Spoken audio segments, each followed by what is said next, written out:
Hello everyone, welcome back again to my another video. This video is regarding distribution of profit in different portion. तो student, जैसा कि आप सभी को पता है कि जो हमने प्रीवियस जितने भी क्वेश्चन किए हैं उनमें जब हम प्रॉफिट का डिस्ट्रीब्यूशन करते हैं तो प्रॉफिट का डिस्ट्रीब्यूशन या तो उनके इक्वल पोर्शन में किया जाता है या कैपिटल पोर्शन जो जितना उनका कैपिटल का रेशो होता है या उसमें किया जाता है, या फिर जो हमारी पार्टनरशिप डीड में हमारे पास मेंशन होता है उसके अकॉर्डिंगली किया जाता है। बट जो हमारे पास नेक्स्ट क्वेश्चन है, क्वेश्चन नंबर 4 इस बुक का, उसमें हमारे पास distribution of profit in different ratio बोला गया है करने के लिए।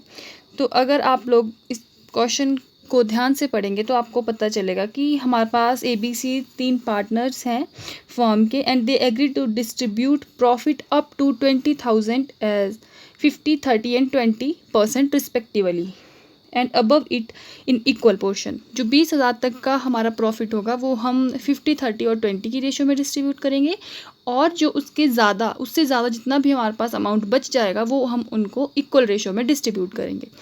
तो फर्स्ट केस था हमारे पास व्हेन प्रॉफिट इज़ 5,400। तो 5,400 को हम 5:3:2 में कन्वर्ट करेंगे।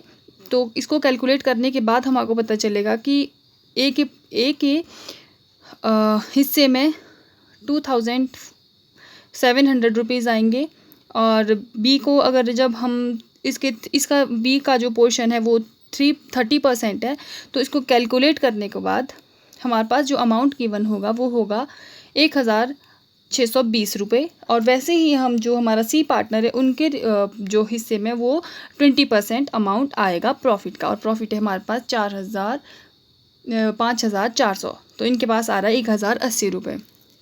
एंड जो दूसरा केस है इसमें वो है कि यदि हमारे पास व्हेन प्रॉफिट इज़ 25,400 रुपये, 25,400 रुपीज़ अगर गिवन है, तो अप टू 20,000 हम आपको डिस्ट्रीब्यूट करना है 5:3:2 में। और इसको कैलकुलेट करने के बाद हमारे पास आ रहा है 10,000, 6,000 और 4,000, and remaining profit divided equally. तो रिमेनिंग प्रॉफिट हमारे पास बच रहा है 5,400 रुपये। वो हम इक्वल पोर्शन में 3 पोर्शन में डिवाइड करेंगे, जो 1,800 रुपये ईच पार्टनर के अकाउंट में जाएगा। और इसी तरह से हम इसका टोटल करेंगे तो हमारे पास आंसर आ जाएगा 11,800 रुपये, 7,800 रुपये और 5,800 रुपये। तो ये था हमारा डिस्ट्रीब्यूशन ऑफ प्रॉफिट का क्वेश्चन नंबर 4।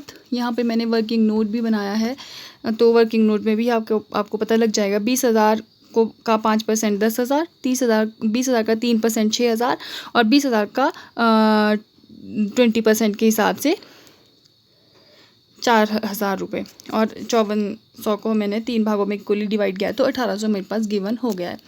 तो ये था हमारा डिस्ट्रीब्यूशन ऑफ प्रॉफिट का question. Thank you for watching.